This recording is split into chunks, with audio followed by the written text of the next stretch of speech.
Welcome to Kenton's videos. Enjoy the video. Start by charging the headphones to at least 20% before you begin troubleshooting. Next, turn Bluetooth off and on your phone, then attempt pairing again. If pairing still fails, press and hold the power and volume down buttons together for 10 seconds to force a reset. After the reset, open Bluetooth settings and select Beats Solo 4 if it appears. If the headphones still refuse to pair, restart your phone and repeat these quick connectivity checks in the same order. If quick checks fail, forget the Beats Solo 4 and Bluetooth settings and then repair the device. Update your phone firmware and check for Beats firmware updates in the Beats or Apple app before pairing again.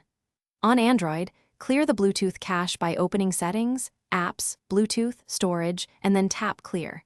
Try pairing with a second device to isolate the issue.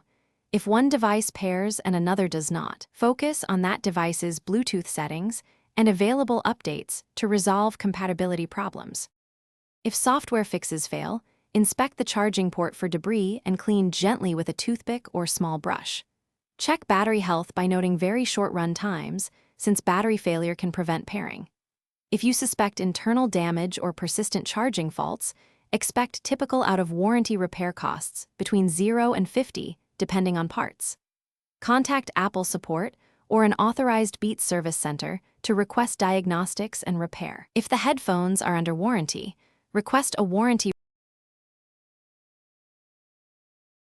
Thanks for watching. Consider subscribing if we helped you.